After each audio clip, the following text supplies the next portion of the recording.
Artıq bu bölümdən sonraki dərslərimiz daha maraqlı keçəcəkdir. Çünki bu bölümdə window obyekti ilə tanış olacaq. Ümumiyyətlə window nədir? Window browserin ən üst obyekti, yəni global obyekti sayılır. Bu obyekt bütün JavaScript funksiyalarını saxlayır.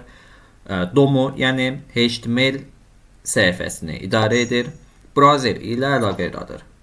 İndi mən konsola, console.log window yazdığım zaman baxın qarşımıza window obyekti gəlmiş oldu və altdan bir neçə özəllik və metodlarımız gəlmiş oldu. Mən misal var a bərabərdir 5 yazıram və konsola a-nı yazdığım zaman, daha doğrusu konsola window yazıram və window yazdığım zaman baxın a-nın 5-ə bərabər olduğunu burada görmüş ola bilirəm. Ancaq mən gəlib burada bunu let ilə tanımlasam, baxın burada a-nı görə bilməyəcəm. Çünki buna səbəb odur ki, var dediyimiz kimi hər yerdə əl çatan bir dəyişkən idi. Yəni qlobal bir dəyişkən idi. Və var dəyişkəni Windows'a bağlı olur. Ona görə də mən burada var ilə hər hansısa bir dəyişən yazdığım zaman avtomatik olaraq Windows'a bağlı olduğuna görə Windows.a yazdığım zaman konsola 5 dəyəri gəlmiş olacaqdır. Ancaq bu let dəyişkənində görünməyəcəkdir. İndi bu qısa bir özət idi. İndi gəlin window metodları ilə tanış olaq. İlk olaraq istifadəçiyə mesaj göndərmək üçün window nöqtə alert metodundan istifadə edəcəm. Misal bura mən salam yazıram və səhifəni təkrar yeniləyirəm. Baxın salam yazısı gəlmiş oldu. Və yaxud da ki bunu Windows'suz da yazmış ola bilərik və yenidən baxdığımız zaman yenə salam yazısı gəlmiş olacaqdır.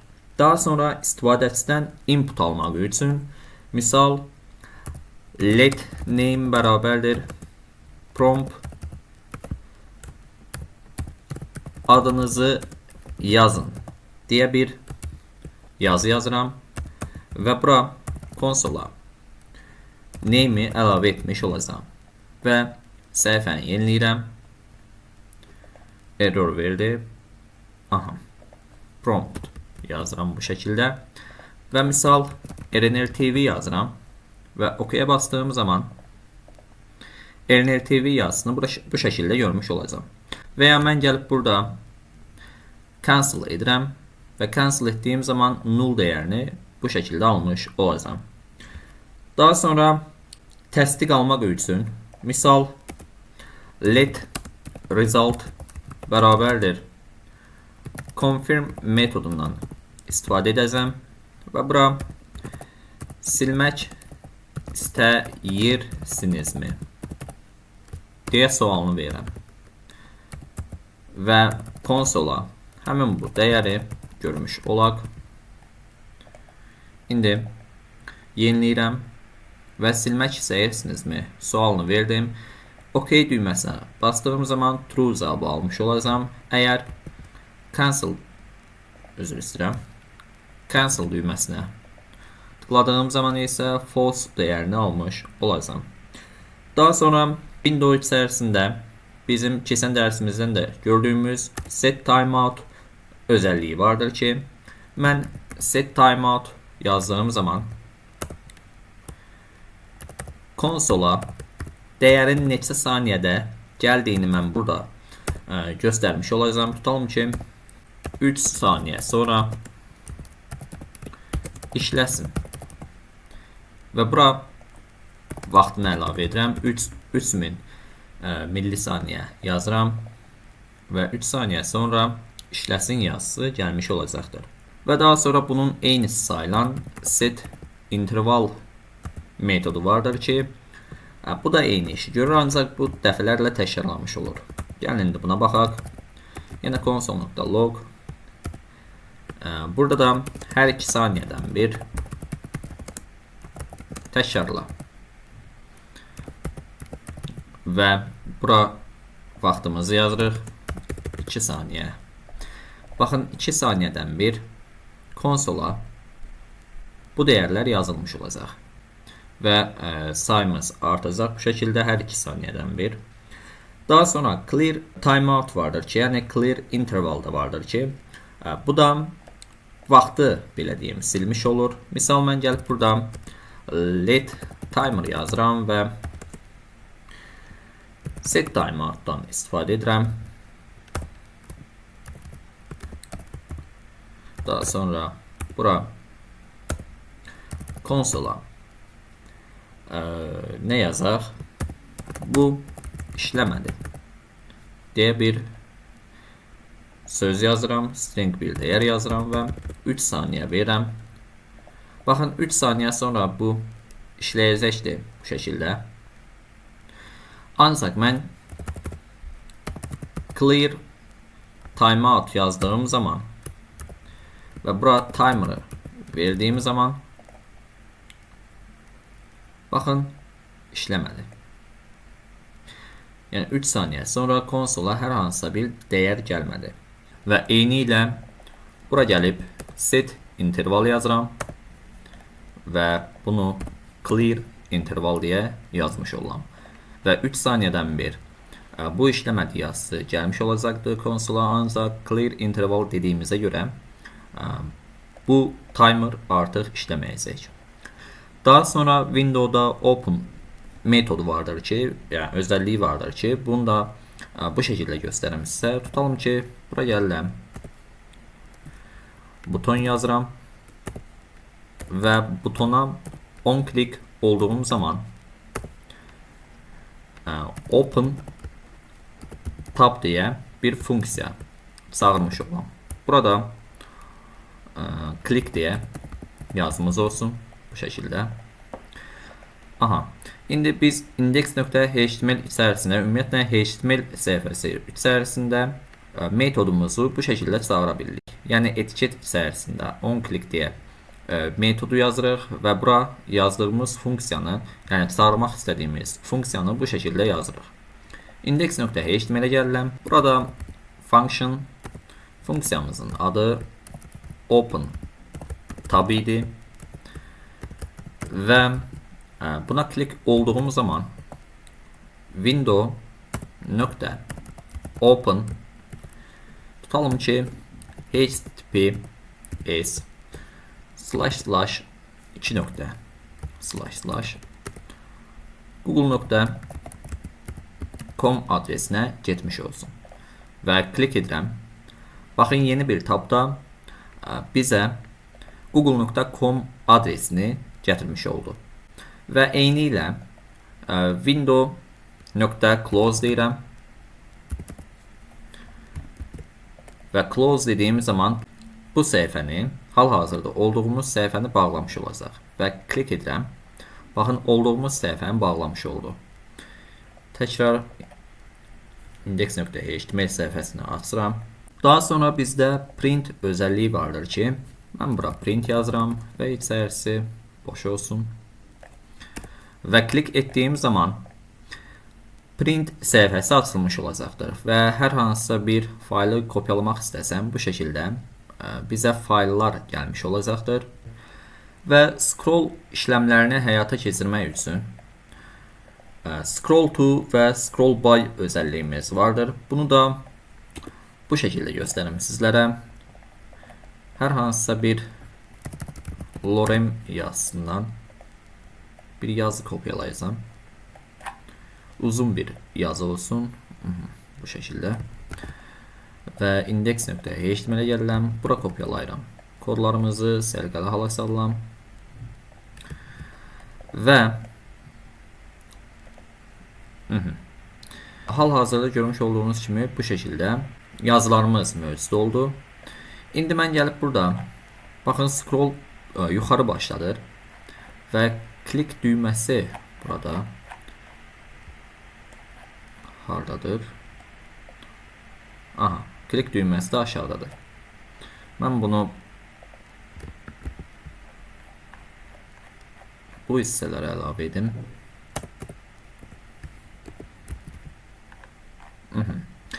İndi scrollumuz ən başdadır. Mən gəlib burada index.html-də yenə function funksiyamızın adını da dəyişək index.html-də.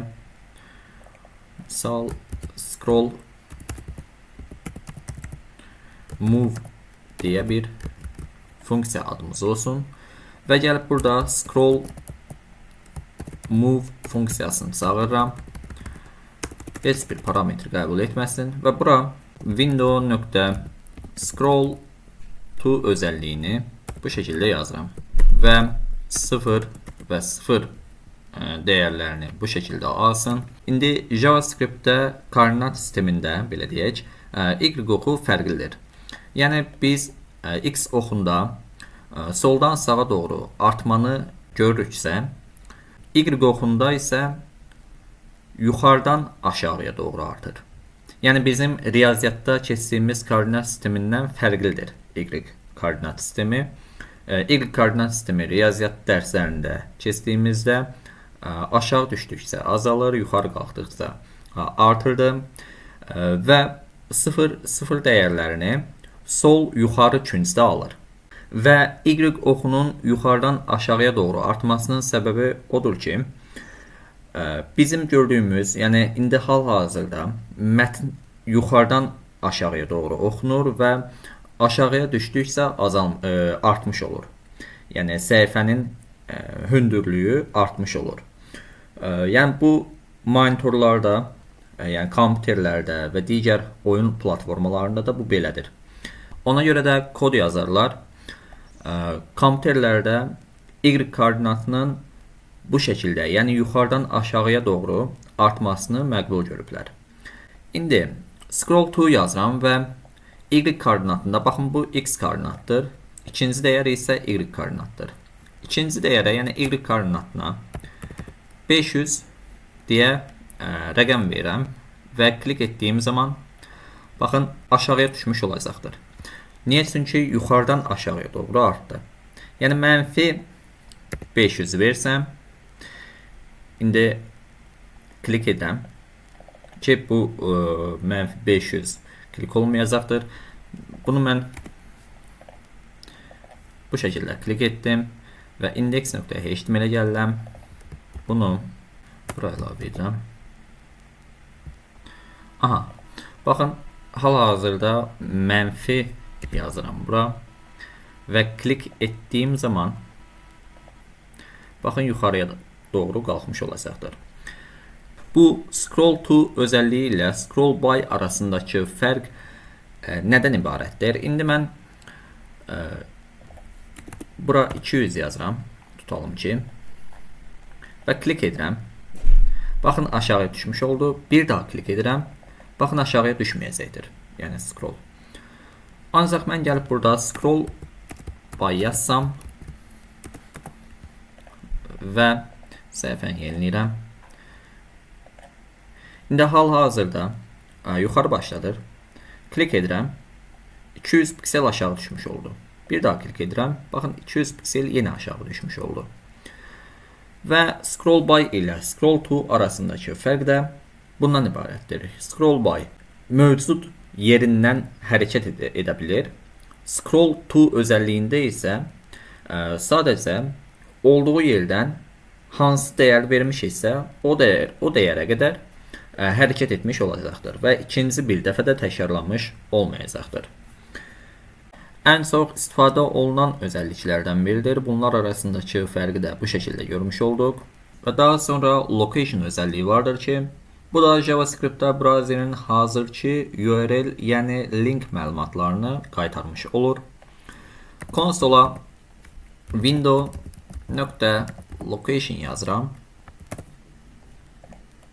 və konsola baxdığım zaman baxın bir location obyekti gəlmiş oldu. Bunun da içərisində birdən çox özəllik və metodlar vardır. Və baxdığım zaman misal hostu, host name'i, linki, path name'i, portu, yəni bu şəkildə özəllik və metodları görmüş ola bilirik. Və location.ref yazıram və hal-hazırda olduğumuz linki bu şəkildə geriyə qaytarmış oldu. Və yaxud da ki, gəlib burada reload yazıram. Baxın, səhifəni yeniləmiş olacaqdır bu şəkildə. Və location.assign yazdığım zaman bura tutalım ki, yenə https google.com adresinə getməyini istəyirəm. Bunu klik ilə gəlin edək. Bunu sildirəm. Hal-hazırda yeni bir səhifədə function open funksiyamızın adı scroll move idi. Yəni eyni ilə bunu kopyalayaq, buraya əlavə edək. Fərqi yoxdur. Və scroll move özəlliyini, daha doğrusu window nöqtə location nöqtə assign ilə https google.com adresinə getməyini istəyirəm və klik etdiyim zaman yenə də google.com adresinə getmiş olduq. Daha sonra istifadəçisi haqqında məlumatları almaq üçün navigatorlardan istifadə olunur. Mən gəlib burada konsola window nöqtə navigator yazıram və inspect tabını açıram, konsola daxil olam. Baxın, navigator deyə bir obyekt gəlmiş oldu. Bu obyektin içərisində də yenə birdən çox özəllik və metodlarımız vardır. Mən buradan user agent özəlliyinə baxmaq istəyirəm. Baxın, bu şəkildə məlumatlar gəlmiş oldu. Burada istifadəçinin brauzeri, əməliyyat sistemi və cihazı haqqında məlumat verir. Bu user agent və yaxud da ki, gəlirəm burada İngilis dili, baxın, language yazdığım zaman nöqtə language yazıram. İngilis dilində, yəni kompüterin dilinin İngilis dilində olduğunu bu şəkildə görmüş ola bilirik. Və monitorun, yəni ekranın ölçüsünü, yəni genişliyi ilə hündürlüyünü bilmək üçün window.screen genişlik yazıram və 1536 genişliyində olduğunu görmüş ola bilirəm. Və yaxud da ki, hündürlüyünü görmək istəyirəm. Baxın, 864 piksel genişlikdə, hündürlükdə olduğunu görmüş olam. Ancaq pəncərənin genişliyini mən bilmək istəsəm, window.inner width'dən istifadə edəcəm. Baxın, hal-hazırda 744 pikseldir. Gəlirəm, bunu böyüdürəm və yeniləyirəm. Baxın, 1299 pikselli olduğunu görmüş ola bilirəm. Və yaxud da ki, inner height deyirəm və hündürlüyünü 170 şəklində görürəm. Bunu buradan biraz sildirəm və yeniləyirəm. Baxın, 150 olduğunu bu şəkildə görmüş olacam. Və son olaraq window eventləri ilə gəlin tanış olaq. Bunlar haqqında mövzumuz çox olacaq. Ancaq window eventlərindən bir-ikisini görmüş olaq ki, biz gələcək mövzularda çətinlik çəkməyək. İndi mən window nöqtə onload metodundan istifadə edirəm və bu şəkildə arrow funksiyonlarımı yazıram. Konsola tutalım ki, səhifə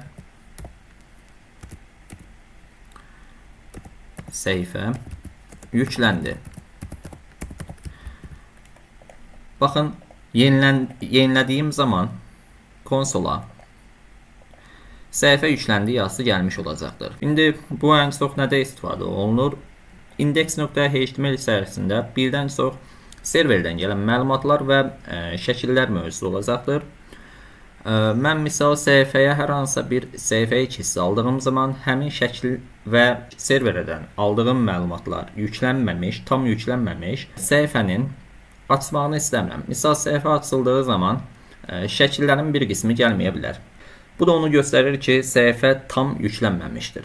Ona görə də onload metodundan istifadə edərək səhifədə serverdən gələn məlumatlar tam yükləndiyi zaman artıq belə deyək, istifadəçiyə həmin şəkilləri və yaxud da ki, məlumatları ötürə bilərik.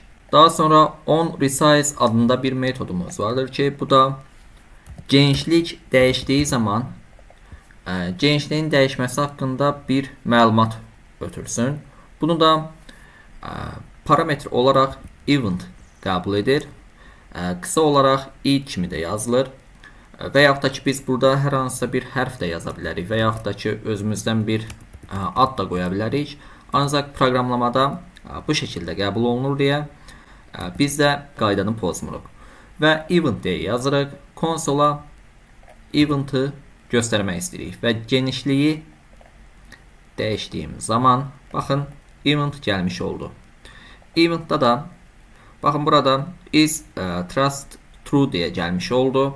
Return value, yəni value'nu dəyişdirdiyimizi bizə göstərmiş oldu.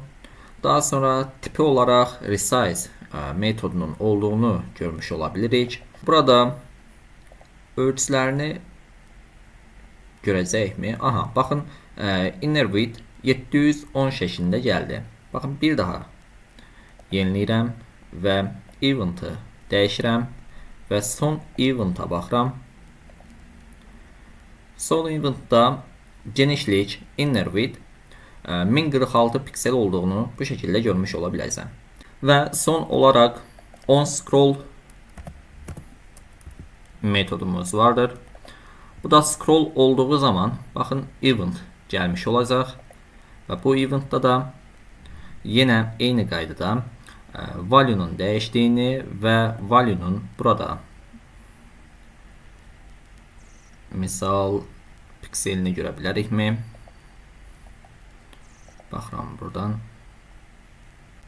Baxın, time stamp vardır. Saniyəsini, hansı saniyədə bu scroll işləmi oldu, onu göstərmiş olur. Yəni, bu metodlardan nə zaman istifadə olunur real layihələrdə? Gəlin sizə onu deyim.